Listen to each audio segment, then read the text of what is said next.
Friends, जय श्री कृष्णा। कैसे हैं आप? उम्मीद करती हूँ आप सब अच्छे होंगे और खूब मन लगा के अपनी पढ़ाई कर रहे होंगे। तो आज का जो मेरा वीडियो है ये उन्हीं स्टूडेंट के लिए है जो रीड सेकंड देना चाहते हैं। जो रीड सेकंड होता है, जो 6 to 8 के बच्चों को पढ़ाते हैं, जो ये रीड पात्रता परीक्षा होती है, तो उसके बारे में मैं आपसे बात करूँगी और बताऊँगी कि आपको क्या पढ़ना चाहिए ताकि आप कम से कम पढ़कर अपना जो है वो रीड क्वालिफाई कर पाए। तो पहले तो मैं आपको बता दूं, अभी जो 1-1.5 हफ्ते पहले न्यूज़ आई थी कि भाई रीड का मैन और रीड जो पात्रता परीक्षा है उसका एक ही एग्ज़ाम होगा। तो अभी तो होने वाला ऐसा कुछ है नहीं, क्योंकि रीड क्या है, रीड तो अब जून में आने वाली है, क्योंकि अब आचार संहिता ख़त्म हो जाएगी तो उसके बाद ही जो हमारा रीड लेवल फर्स्ट हो सेकेंड हो जो भी भर्तियाँ हैं अब जून जुलाई में स्टार्ट हो जाएंगी आनी। और अभी जो स्टेटमेंट दी है उससे भी ज़्यादा टाइम नहीं हुआ, लगभग 1-1.5 हफ्ता हुआ है, तो इतनी जल्दी वो चेंज नहीं होगा।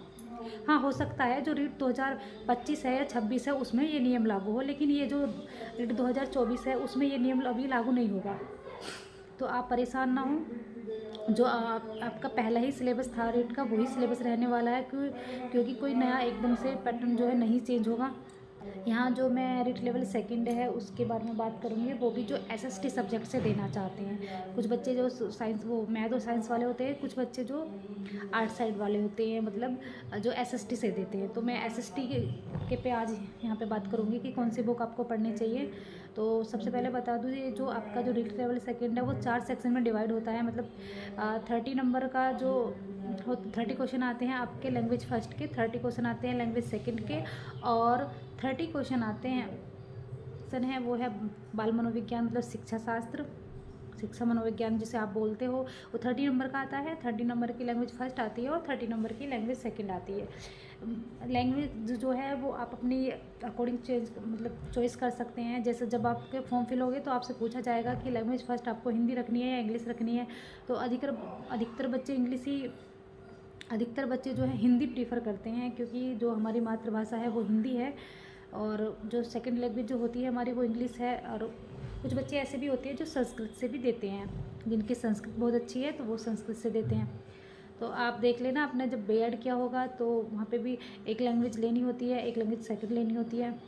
मेन सब्जेक्ट होते हैं, देखिए एसएसटी हो गया, और एक जो है आप चाहे हिंदी ले लो चाहे इंग्लिश ले लो। तो वही है कि आपका मैन मतलब उस टाइम पे जो आपने बीएड किया था कौन सा सब्जेक्ट लिया था, तो वही आपको उसमें फिल करना होता है। और दूसरी बात मैं यहाँ पे ये करूँगी कि आपको कौन सी बुक पढ़नी चाहिए ताकि आप जो है कम टाइम में उसे अच्छे से। तो सबसे पहले बात कर लेते हैं साइकोलॉजी की। साइकोलॉजी के लिए हमें क्या पढ़ना चाहिए कि हमारे 30 में से कम 28 नंबर आ जाए। तो उसके लिए आप ये जो अवनी पब्लिकेशन की बुक है, ये अवनी पब्लिकेशन की बुक है, चाहे तो आप इसे ले सकते हैं। लेकिन अगर आपके पास सिकवाल पब्लिकेशन की बुक है, जो सिकवाल पब्लिकेशन की बुक आती है वो भी अच्छी है और ये भी अच्छी है।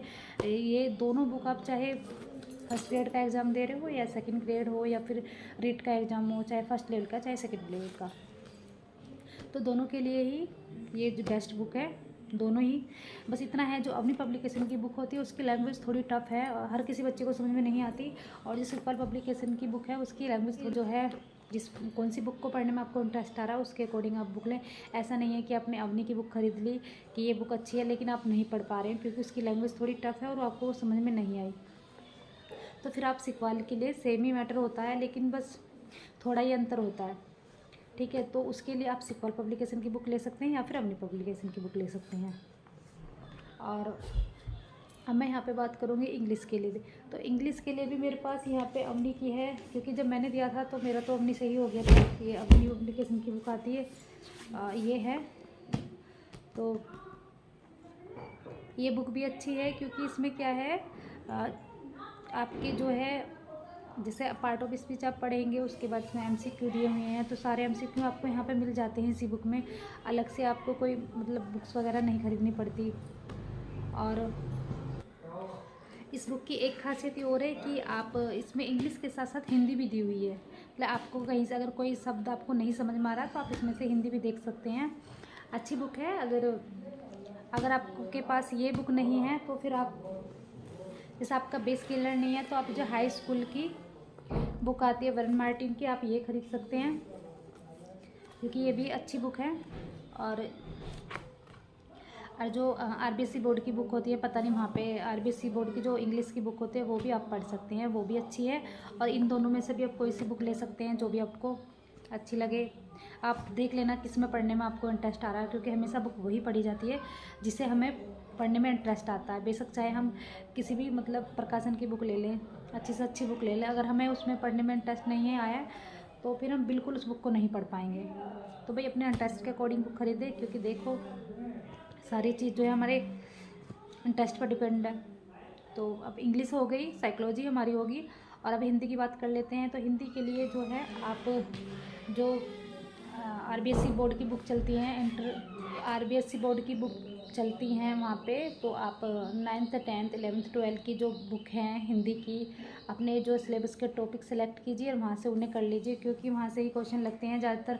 और एक काम और आप कर सकते हैं, जो एनसीईआरटी की बुक है हिंदी की उन्हें आप पढ़ सकते हैं। अगर ये दो भी नहीं आप ले सकते, आप कोई एक गाइड ले लीजिए, उसी एक ही गाइड को अगर आप अच्छे से पढ़ेंगे तो उससे हो जाएगा। क्योंकि बहुत ज़्यादा बुकों का भंडार आपको नहीं अपने पास लगाना है, क्योंकि कम मैटर रखें और अच्छा रखें। क्योंकि अगर हम 4-5 बुक रख लेते हैं, मान लिया मैं आपको बोल दूँ कि आप जो है साइकोलॉजी के लिए अवनी की ले लो, सिखवाल की ले लो, कोई और अगर बुक बता दूँ, 4-5 बुक रख लेंगे तो आपको क्या रहेगा, एक दिन आप अवनी पढ़ के देखेंगे, एक दिन आप सिखवाल पढ़ के देखेंगे, एक दिन आप किसी और प्रकाशन की बुक पढ़ के देखेंगे, और जो है आपका जो सिलेबस है वो कंप्लीट नहीं होगा, बस आप उसी चीज़ में रह जाएंगे कि आज मैं ये पढ़ के देख लूँ, आज ये टॉपिक कर लूँ। इससे अच्छा है कि आप अपने पास एक ही बुक रखें और उसमें से ही आप उस बुक को बार बार पढ़ें। कहते हैं कि 10 बुक ना पढ़ के एक बुक को 10 बार पढ़ लो तो ज़्यादा बेटर होता है। अब आपको क्या करना है, अब आपका साइकोलॉजी हो गई है, हिंदी हो गई है, इंग्लिश हो गई है। अब हम बात कर लेते हैं एसएसटी। तो एसएसटी के लिए हमें क्या पढ़ना है? देखो भाई, एसएसटी के लिए मैं आपको बता दूं कि सबसे ज़्यादा जो बेस्ट है वो है एनसीईआरटी। जो एनसीईआरटी, क्योंकि मैंने जो सिलेबस है वो मैच करके देखा है, एनसीईआरटी से जो है वहाँ पे सेम जो है टॉपिक उठा के रखे हुए हैं। तो आप उसका जो सिलेबस का एक टॉपिक उठा लीजिए ना, एक यूनिट उठाइए और उसे आप जो है एनसीईआरटी बुक से पढ़ेंगे, और उसके बाद उसके नोट्स बना लीजिए। और नोट सारे टॉपिक को आप एनसीईआरटी से कवर के नोट्स बना लेंगे। उसके बाद जो जैसे राजस्थान की हिस्ट्री, ज्योग्राफी, पॉलिटी, ये सब चीज़ आप जो आरबीएससी बोर्ड की है वहाँ से कर सकते हैं। उसके भी एक नोट्स, एक ही कॉपी बना लीजिए, उस पर लिख दीजिए एसएसटी की ये कॉपी है, और उसमें जो है चाहे वो इंडियन ज्योग्राफी हो, वर्ल्ड ज्योग्राफी हो, या फिर इंडियन हिस्ट्री हो, या फिर राजस्थान की हिस्ट्री, जो भी हो, आप सिर्फ एक इतनी पतली सी कॉपी में ही सारे नोट्स बना लेंगे। उसी को बार बार अगर रिवाइज करोगे, मान के चलिए 1 से 1.5 महीने में आपकी बहुत अच्छी तैयारी हो जाएगी। अगर आप 1 महीने ये कर लीजिए कि 1 महीने आप नोट्स बनाने को दे दीजिए, एक बार पूरा जो भी आपका सिलेबस है रीट लेवल 2 का उसे आप कवर कर लीजिए। जब आप पूरा कवर हो जाएगा, उसके नोट्स बन जाएंगे। अब टाइम है अभी, क्योंकि अभी तो आचार संहिता ख़त्म होने वाली है। जून के लास्ट तक ये रीट की वैकेंसी आने की पूरी संभावना है कि इसके जो हैं फॉर्म फिल होंगे रीट पात्रता परीक्षा के, और उसी के बाद जो है फिर 3 से 4-5 महीने तो ये देंगे ही एग्ज़ाम कराने के लिए। तो वही जनवरी फरवरी 2025 में ये जाके एग्ज़ाम होगा। तो तब तक तो आप अगर इस तरीके से पढ़ेंगे तो बहुत अच्छे से आपका एक टॉपिक कवर हो जाएगा। लेवल 2 में बहुत डीप क्वेश्चन नहीं आते हैं। मैंने खुद जब ये एग्ज़ाम दिया था तो तब मेरा एग्ज़ाम का सिर्फ 1.5 महीना बचा था। तो मेरा इतने कम समय में इसलिए हो गया क्योंकि मेरी हिंदी पहले से थी, मतलब कवर थी सब कुछ, मुझे हिंदी मेरा कंप्लीट थी। साइकोलॉजी मेरी बहुत अच्छी है, जो पहले से ही मतलब मेरे ठीक थी, और इंग्लिश भी मेरी पहले से ही थी। तो बस सिर्फ मुझे जो पढ़ना पड़ा था वो राजस्थान से जो रिलेटेड टॉपिक थे वही पढ़ने पड़े थे, बाकी तो मेरा सब पहले से होता कवर था। इसलिए मैंने 1 महीने में ही मेरा रेट हो गया था। दूसरी बात ये भी थी कि मैं मतलब मेरे ऊपर प्रेशर नहीं था कि मुझे रेट पास करना ही है, सिर्फ मैंने तो ऐसे देखा था कि देखती हूँ कि पास होता है या नहीं। क्योंकि मैं जो सीटेट है या यूपी टेट है, और एक सबसे बड़ी बात होती है कि जब हम पढ़ाई करते हैं थोड़े प्रेशर में रहते हैं, तो आपको बिल्कुल भी प्रेशर में रहकर पढ़ाई नहीं करनी, क्योंकि बहुत टाइम आप अच्छे से कवर करके कर लोगे। तो जो भी आप पढ़ रहे हो फ्री माइंड होकर पढ़ें, और बिल्कुल भी टेंशन में ना रहें कि भाई मेरा होगा या नहीं होगा। क्योंकि जब हम ये ज़्यादा सोचते हैं कि होगा या नहीं होगा, कहते हैं कि हमें यह लगता रहता है कि नहीं होगा, तो वो होता ही नहीं है। कहते हैं कि जैसा हम सोचते हैं ऐसा हम पाते हैं। बस ये सोचो कि हाँ मेरा हो जाएगा। जब आप पॉजिटिव सोचोगे तो आपके साथ पॉजिटिव ही होगा। तो मेरे साथ भी यही था कि मुझे ये टेंशन नहीं थी कि मेरा होगा या नहीं, क्योंकि मुझे तो ये लग रहा था कि क्योंकि मेरे पास कोई बुक भी नहीं थी ना, मैंने हिंदी की, तो मैंने बताया कि मेरे पहले से कवर थी, तो मैंने कोई हिंदी की बुक नहीं ली, इंग्लिश की बुक नहीं ली, साइकोलॉजी की बुक भी नहीं ली। और SST की जो इंडियन थी, इंडियन ज्योग्राफी है या फिर इंडियन पॉलिटी जो और वो हिस्ट्री है, तो ये भी मुझे मतलब मैंने पहले से पढ़ रखा, तो ये मुझे याद था। और बस सिर्फ मुझे राजस्थान के बारे में पढ़ना था। तो जब मैंने वहाँ वो टॉपिक वहाँ से सबसे पहले मैंने ये चेक करा कि ये जो टॉपिक हैं ये मुझे कहाँ पे मिलेंगे पढ़ने के लिए। तो फिर मैंने जो RBSC बोर्ड की बुक है वो डाउनलोड करी और वहाँ से अपने जो एक एक टॉपिक उठा के वो कवर करा, और मुझे पढ़ने में इंटरेस्ट आने लगा। जैसे राजस्थान के आभूषण ना, कि हमें कुछ नया सीखने को मिल रहा है, वहाँ की हिस्ट्री इतनी इंटरेस्टिंग है, बहुत जब पढ़ते हैं आपको बहुत इंटरेस्ट आता है।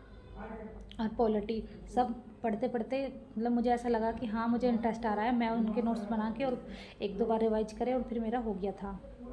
तो आपका भी हो जाएगा, आप कोशिश करें जिस तरीके से मैं बता रही हूँ। अगर आप इस तरीके से पढ़ाई करेंगे तो मुझे विश्वास है कि आपका भी हो जाएगा। तो उम्मीद करती हूँ आपको मेरे द्वारा बताई गई जानकारी अच्छी लगी होगी। अगर अच्छी लगे तो चैनल को जरूर सब्सक्राइब करें, वीडियो को लाइक करें और कमेंट करें। Thank you.